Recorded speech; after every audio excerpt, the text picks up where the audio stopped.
네, 할렐루야. 오늘 5월 15일 주일입니다. 오늘 말씀은 디모데전서 5장 17절 18절입니다. 이 성경에 보면 잘 다스리는 장로들은 배나 존경할 자로 알되 말씀과 가르침에 수고하는 이들에게는 더욱 그리할 것이니라. 성경에 일렀으되 곡식을 밟아 떠오는 소의 입에 망을 씌우지 말라 하였고 또 일꾼이 그 삭슬 받는 것은 마땅하다 하였느니라. 자, 여기 보면은 잘 다스리는 장로들, 여기 나오는 장로는 이제 지금 현재 우리가 교회에서 보는 그런 장로들이라기보다도 목사님을 말하는 것 같습니다. 왜냐면 여기 보면 말씀과 가르침에 수고하는 이들 이렇게 나와 있죠. 하나님 말씀 전하고 하나님 말씀 가르치는 분들이니까 주로 목사님들에 대한 이야기입니다. 이 초대교회 시대 때는 장로라고 말하면 보통 목사였습니다. 예를 들어가지고 뭐 사도 요한도 자기를 나 장로는 뭐 이러면서 자기를 장로라고 말하는 것을 우리가 보게 됩니다. 자, 여기에 이제 사도 바울이 하는 말은 잘 다스리는 장로들, 특별히 말씀과 가르침에 수고하는 이들, 그래서 특별히 설교하고 뭐 성경 공부 가르치고 이런 데 수고하는 그런 목사님들을 배나 존경할 바로 알고 존경하라 하는 겁니다. 존경하고 그 다음에 성경에 일렀을 때 곡식을 밟아 떠는 소의 입에 망을 씌우지 말라 하였고, 그래서 곡식을 떨고 있는데 소한테 망을 씌워가지고 곡식을 못 먹게 하면 안 된다. 곡식 떠느라고 수고했기 때문에 소는 그런 곡식을 먹을 권리가 있다는 거죠.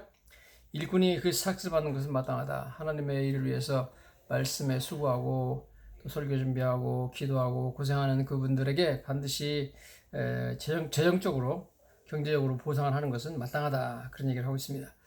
자, 사도 바울은 우리가 알다시피 스스로 사람들한테 돈을 안 받으려고 끝까지 노력했습니다. 그래서 텐트 메이커죠. 그래서 텐트를 만들어 팔면서 그렇게 웬만하면 그냥 부담 안 주고 성도들한테 부담 안 주고 그렇게 말씀을 전하려고 노력했지만 그러나 당연히 그들이 말씀과 가르침에 수고하는 그들이 보상을 받고 하는 것은 마땅하다. 그래서 삭스를 받는 것은 마땅하다. 그렇게 말하고 있는 것을 우리가 보게 됩니다. 그래서 사도 바울은 디모데를 통하여서 에베소 교인들한테 이런 말씀을 해주시는 거죠.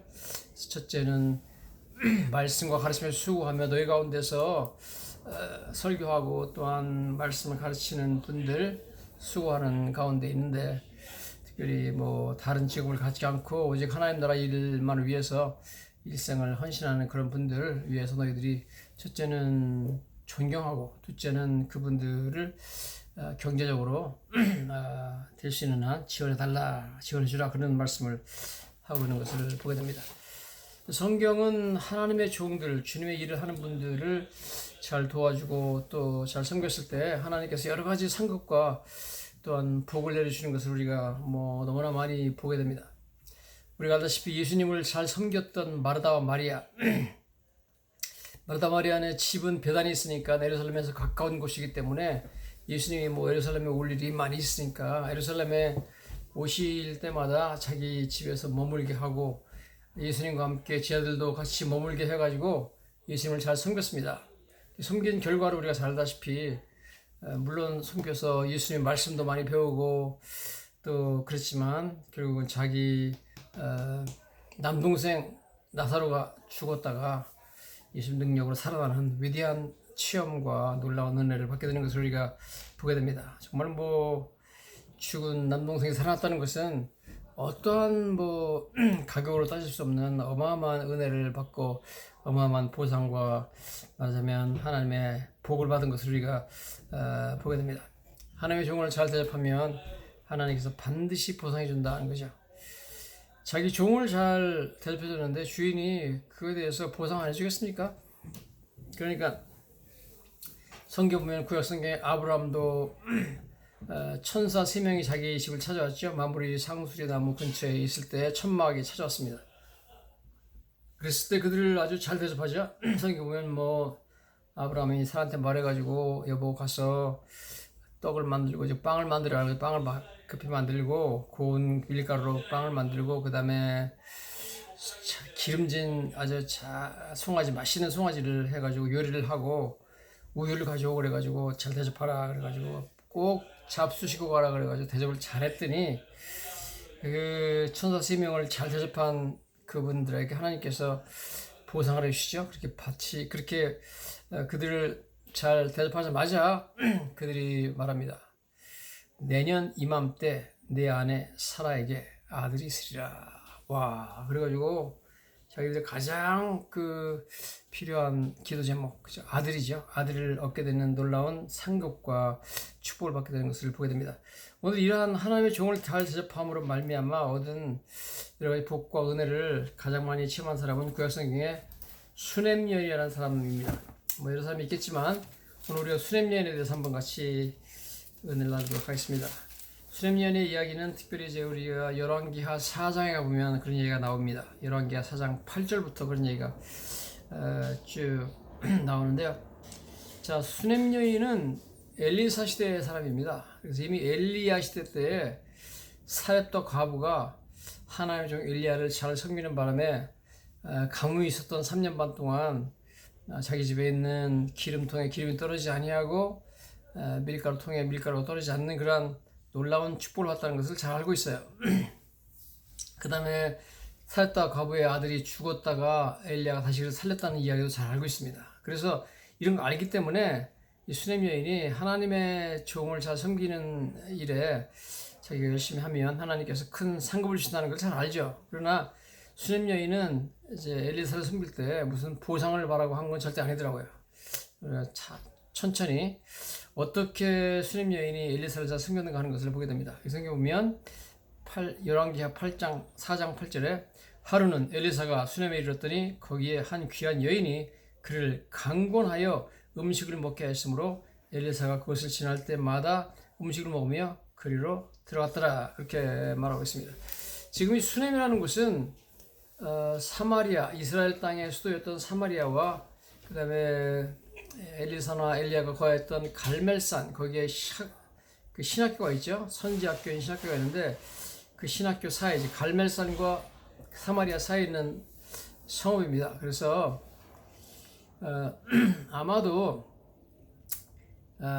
그 갈멜산에서 왕이 있는 사마리아로 가든지 이제 그 당시 보면 엘리야나 엘리사는 수시로 왕한테 가가지고 뭐 적군이 어디서 쳐들어온다, 너희들이 이렇게 방비를 해라, 뭐 작전 명령까지 다 줬습니다. 하나님의 능력으로 이 모든 적군의 동태를 알아가지고 미리 다 가르쳐줬죠. 그래서 왕이 수시로 엘리야나 엘리사를 모셔가지고 말씀을 들었고, 또 그 당시 이스라엘 왕들이 엘리야를 아버지라고 부르는 걸 보게 됩니다. 아버지요, 그렇게 부릅니다.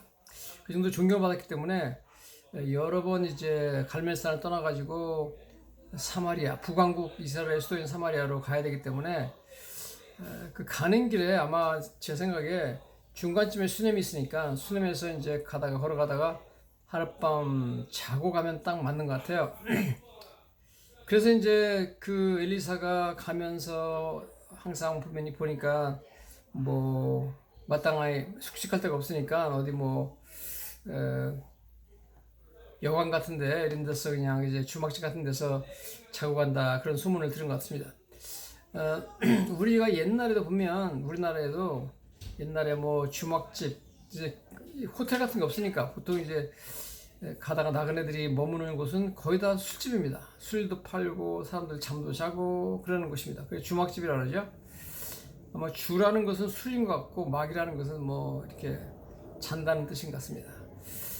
자, 그런 곳이었는데, 그래서 좀 좋지 않은 곳이죠. 하나님의 사람인 엘리사가 먹고 자기에는 좋지 않은 곳인데, 그래서 그 소문을 듣고 수넴에 있는 여인이 엘리사한테 가가지고 그를 간곡하게 권해서 자기 집에서 음식 먹고 주무시고 하라, 그렇게 요청을 했습니다. 그래서 간청하기 때문에 엘리사가 그래도 되겠느냐, 그래서 그 집에 가서 대접을 받게 되죠.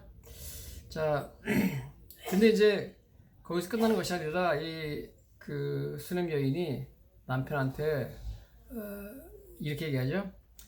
청하건대 그 남편에게 이르되 항상 우리를 지나가는 이 사람은 하나님의 거룩한 사람인 줄을 내가 아노니 청하건대 우리가 그를 위하여 작은 방을 담 위에 만들고 침상과 책상과 의자와 촛대를 두사이다. 그가 우리에게 이르면 거기에 머물리이다 하였더라. 그래가지고 남편한테 여보 이러지 말고 뭐 우리 집에 와서 자는 것도 좋지만 아무래도 뭐 혼자 기도하고 그러시려면 조용하고 성경 읽고 뭐 묵상하려면 조용해야 되는데 우리가 같이 있으면 불편하시니까 담 위에다가 아예 그분을 위해서 특별한 처소를 하나 만들고 방을 하나 만들어 가지고 거기다 침상도 놓고 침대도 놓고 책상도 놓고 의자도 놓고 촛대도 놓아가지고 성경도 읽고 기도하시고 편히 쉬다가 가시게 합시다. 그러니까 남편이 오케이. 그래서 부잣집이니까 그래서 그분을 위해서 특별한 방까지 만들었습니다. 이렇게 엘리사가 올 때마다 잘 섬기고 뭐 이렇게 숙식을 잘 제공하고 좋은 방까지 만들어줬어요. 마치 마르다 마리아가 예수님이 예루살렘에 오실 때마다 그곳에 음식 대접하고 또 잘 쉴 수 있도록 대접하는 건 똑같습니다.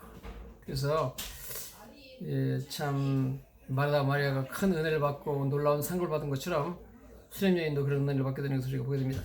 자, 이렇게 됐는데 그 엘리사가 너무 고맙잖아요. 고마우니까 뭔가 보답을 하고 싶어요. 그래서 여인을 부르죠. 불러가지고 네가 이같이 우리를 위하여 세심한 배려를 하는도다. 배려를 세심하게 해주는데 내가 너를 위하여 무엇을 하랴?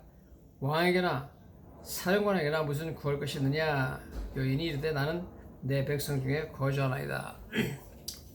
그러니까 엘리사는 뭐 왕이나 사령관하고 너무 친하니까 또 왕과 사령관이 엘리사를 뭐 너무나 의지하고 있으니까 말만 하면 모든 부탁을 들어주죠. 그래서 왕이나 사령관한테 구할 게 있느냐, 뭐 도와줄 게 있느냐 그러니까 나는 내 백성 중에 거하나이다 그랬습니다. 이 말은 무슨 말이냐면 나 그냥 이 성읍에서 백성들한테 인정받고 사랑받고 존경받고 행복하게 잘 지내고 있습니다. 뭐 특별히 왕이나 사령관한테 부탁할 거 없습니다. 그래서 자기가 그 하나님의 거룩한 사람인 엘리사를 대접하는 것은 어떤 보상을 바라고 하는 것이 아니다. 순수한 마음으로 하나님의 귀한 일꾼이기 때문에 도와드리는 것이다. 이런 얘기를 하죠. 너무 훌륭합니다. 무슨 뭐 보상을 바라고 하는 게 아니죠. 그래도 엘리사 입장에서는 좀 이렇게 뭘 도와주고 싶어요. 그래가지고 자기 사원 기하시한테 물어봤습니다. 뭐 도와줄 게 없냐 그랬더니 참으로 이 여인은 아들이 없고 남편은 늙었나이다 그럽니다.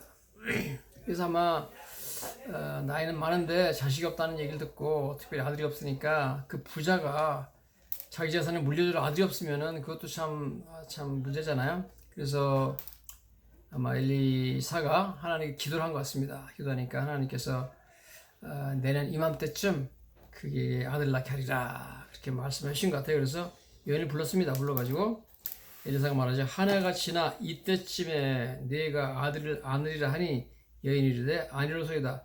내 주 하나님의 사람이여 당신의 계집종을 속이지 마옵소서.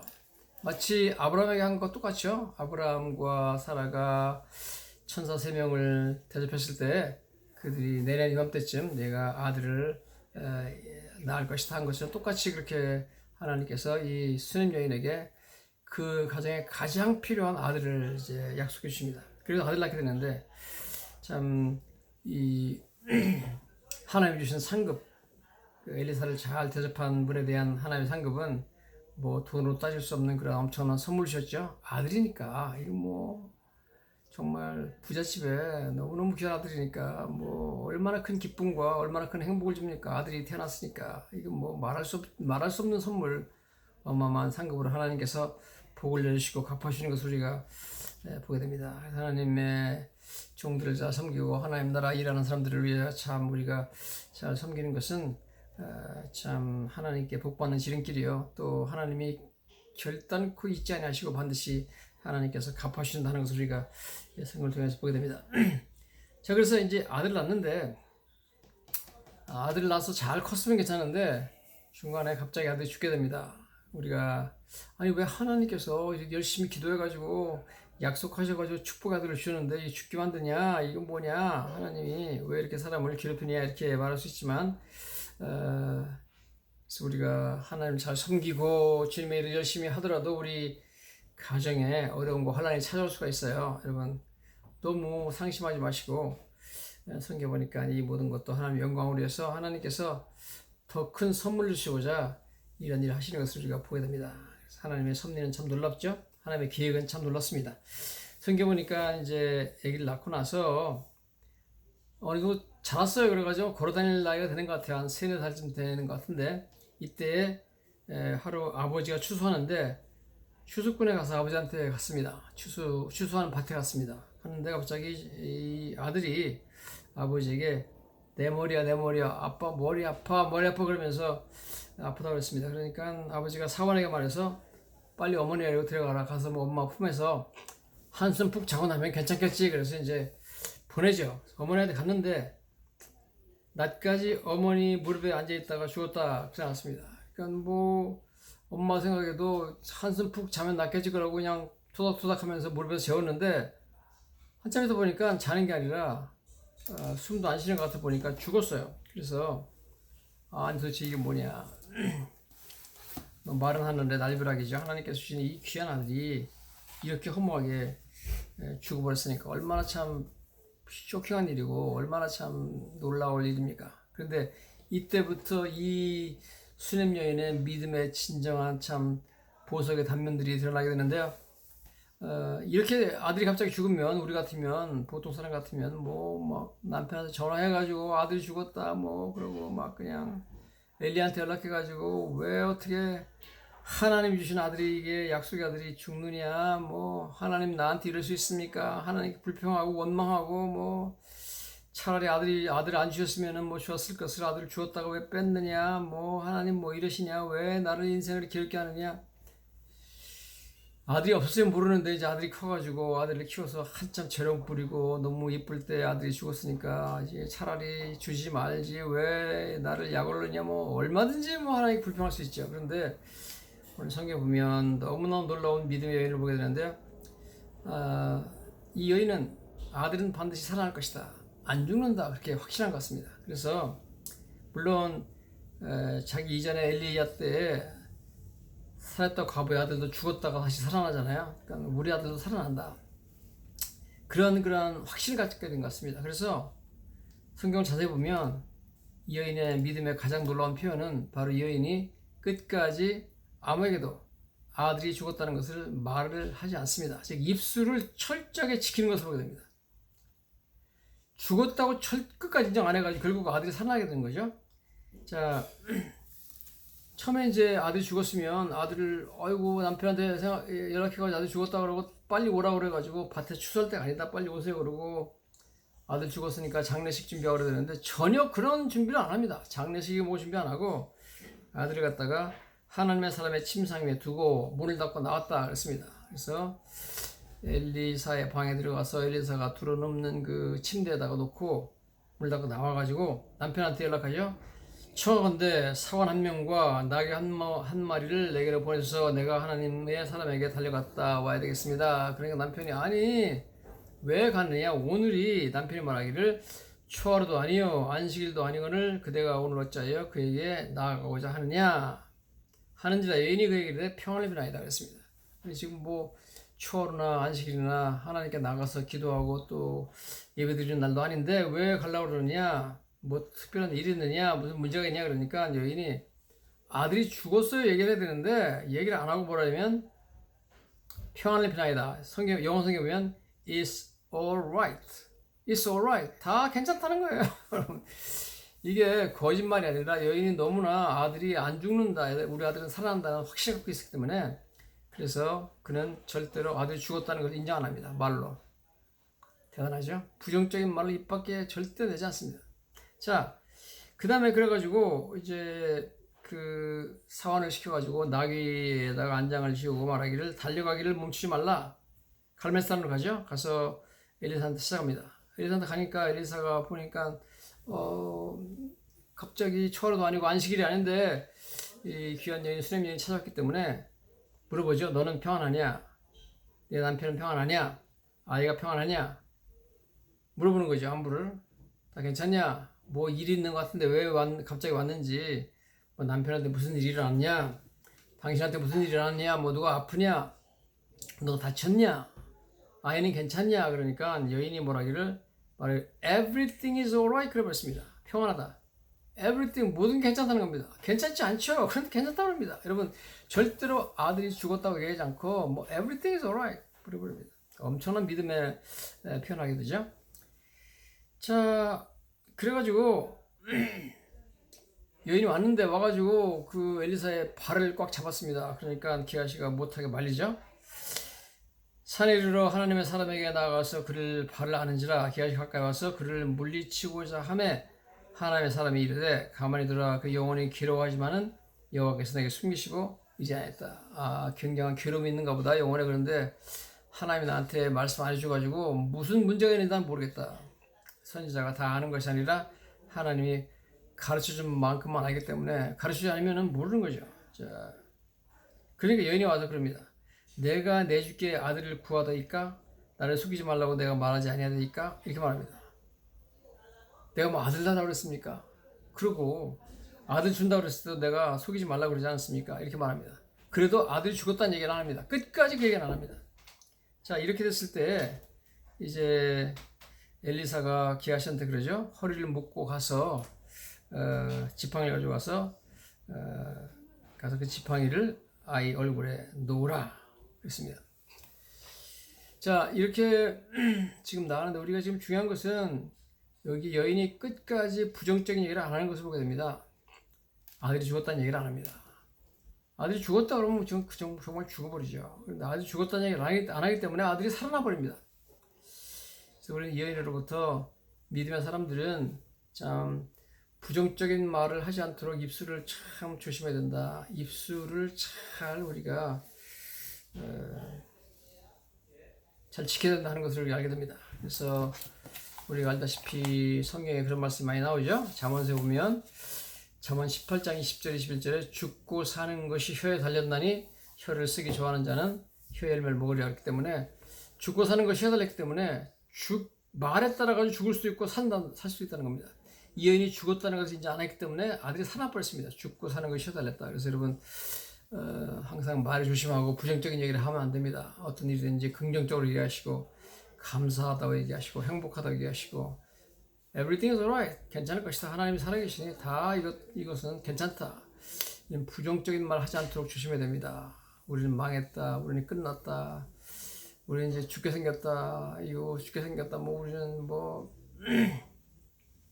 희망이 없다. 뭐 이런 식으로 여러분 부정적인 얘기를 하지 않도록 조심해야 됩니다. 많은 사람들이 너무나 습관적으로 부정적인 말을 많이 하고 있는데 그것이 자신의 인생과 삶을 망친다는 것을 우리가 알아야 됩니다. 우리는 항상 긍정적으로 얘기하는 습관을 들여야 됩니다. 저도 이 수녀 여인의 본을 받아가지고 긍정적으로 얘기하고 부정적인 얘기를 안 하려고 엄청나게 노력하고 있습니다. 그래서 항상 긍정적으로 얘기해야 되죠.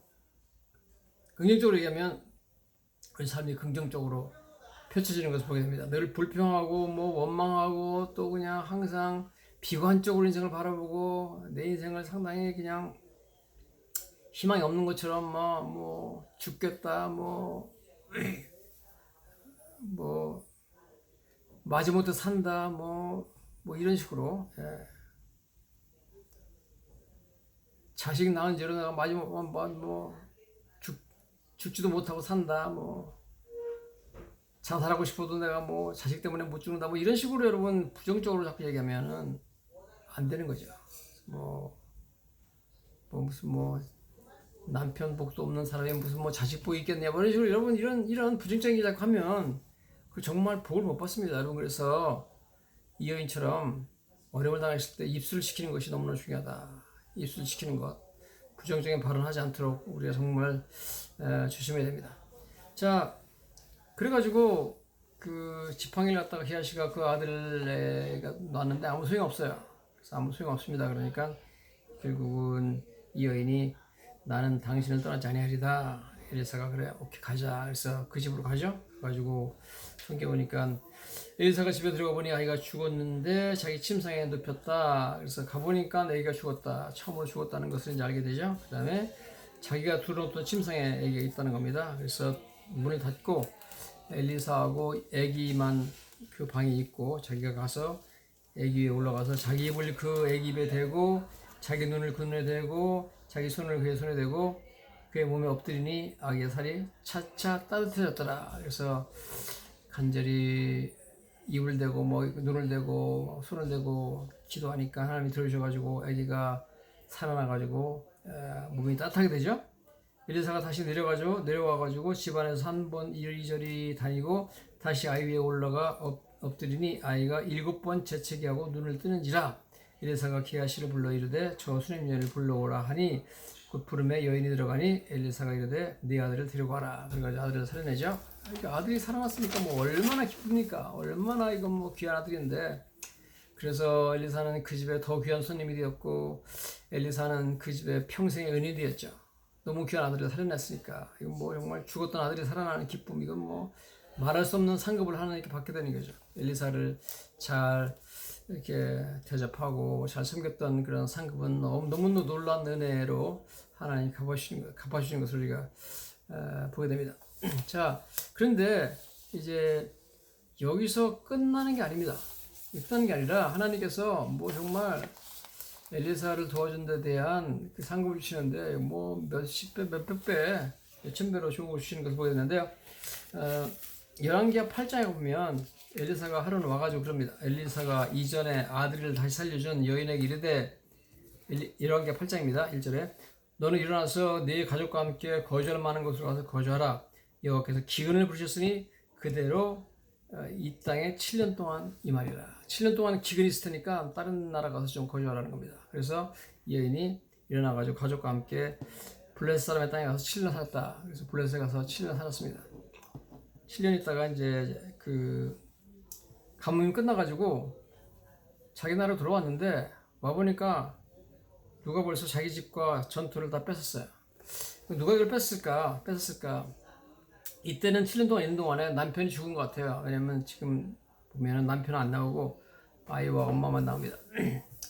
제일 가능성이 높은 사람은 아마 뭐 친척이나 같은 친구에게 내가 좀 다른 나라 가 있는 동안에 우리 집하고 전토를 좀 잘 관리해달라 이렇게 부탁하고 있겠죠. 근데 그 사람이 아마 이를 갖다가 자기 걸로 만들어 버리고 자기가 주인이 돼가지고 거기 살았던 것 같아요. 그래서 너무 억울해가지고 이 여인이 왕한테 호소하라고 합니다. 호소하라고 하는데 마침 호소하러 갔을 때 게하시가 그 앞에 있습니다. 이 성경 보면 이렇게 나옵니다. 그때 왕한테 갔죠. 집과 전투를 위하여 호소하러 왕에게 나갔다. 그때 왕이 하나님의 사람 게하시와 서로 말하며 이르되 너는 엘리사가 행한 모든 큰 일을 내게 설명하라 하니 게하시가 곧 엘리사가 죽은 자를 다시 살리신 일을 왕에게 이야기할 때에 그 다시 살린 아이의 어머니가 자기 집과 전투를 하여 왕에게 호소하는지라. 게하시가 이르되 내 주 왕이여 이는 그 여인이요 저는 그의 아들이니라. 곧 엘리사가 다시 살린 자니이다 하니라. 왕이 그 여인에게 물으매 여인이 설명한지라. 왕이 그를 위하여 한 관리를 임명하여 이르되 이 여인에게 속한 모든 것과 이 땅에서 떠날 때부터 이제까지 그의 밭의 소출을 다 돌려주라. 와, 여러분, 제가 집도 뺏기고 땅도 뺏겼는데 왕한테 호소하러 가는데 마침 하나님께서 얼마나 기가 막힌 타이밍을 만드셨는지 바로 자기 앞에서 왕하고 이야기하는 사람이 게하시였다는 겁니다. 엘리사의 사환이죠. 근데 왕이 뭐라 그러냐면 엘리사가 행한 큰일을 다 나한테 설명해달라 그럽니다. 그래가지고 쭉 설명하다가 한 번은 수냄 여인한테 가가지고 그 아들이 죽었는데 아들은 살렸습니다. 그 얘기를 하니까 하고 있는 중에 뒤를 돌아보니까 수냄 여인이 와 있거든요.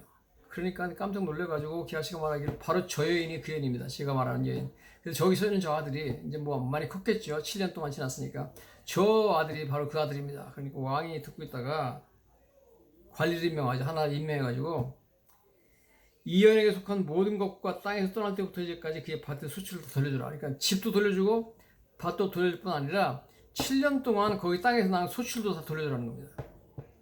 원래 이제 집을 맡기면 땅도 맡기면 소작이니까 자기가 몇 퍼센트 먹고 나머지 뭐 몇 퍼센트는 주인한테 주게 돼 있거든요. 그거 다 돌려주라는 겁니다. 그래서 하나님의 놀라우신 은혜로 말미암아 이 여인이 얼마나 큰 상급 받았는지 이거 놀랍게 집과 그 다음에 전토와 소출까지 받게 됐습니다. 소출까지. 집과 전토만 받아도 좀 감사한데 남편도 없어가지고 힘도 없는데 하나님께서 놀란 방법으로 이 엘리사를 잘 섬겼던 그 여인에게 어마어마한 보상을 해주시고 복을 내주신 것을 우리가 보게 됩니다. 하나님께서 기가 막힌 보상을 해주시고 정말 하나님의 위대한 능력으로 이 여인을 참 엄청난 복을 내주신 것을 우리가 보게 됩니다. 하나님의 기적은 정말 놀랍죠. 끝까지 놀라운 방법으로 하나님께서 일해 주신 걸 보게 됩니다. 그래서 이제 저희들이 뭐 저희 교회도 하나님 일하는 분들 특별히 뭐 선교사들 와가지고 뭐 연락 와가지고 뭐 선교지에 뭐 교회를 줘야 되는데 돈이 필요하다든지 뭐 크리스마스 때 애들한테 뭐 선물 줘야 되는데 돈이 필요하다 그러면 저희들이 계속 제가 광고해가지고 여러분 다 도와줬잖아요. 뭐 선교지 교회도 뭐 여러 개 지어주고 그다음에 뭐 어려운 교회들 뭐 여기저기 뭐 도와주고 뭐 캄보디아, 볼리비아 뭐 무슨 뭐 코스타리카 뭐 여러 군데 저희들이 많이 도와주고 뭐 염소 사가지고 뭐 선교한다 그래가지고 또 염소 살 값도 보내주고 뭐 그랬는데 저희들이 이렇게 열심히 하는 것은 저희들이 물론 하나님의 일을 위해서 그렇게 다 하지만 여러분 선교를 위해서 우리가 열심히 해주고 하나님 일을 하는 주의 종들을 도와주면 우리 교회와 우리 교인들이 복을 받기 때문에 우리가 반드시 해야 됩니다. 여러분 어쨌든 오늘 말씀에 있는 것처럼 잘 다스리는 장로들을 배나 존경할 자로 알아가지고 잘 그들을 섬기려 하는 말씀 우리가 실천해가지고 저 여러분들이 하나님 주시는 놀라운 축복을 받게 되는 역사가 있기를 예수님 이름으로 간절히 축원합니다.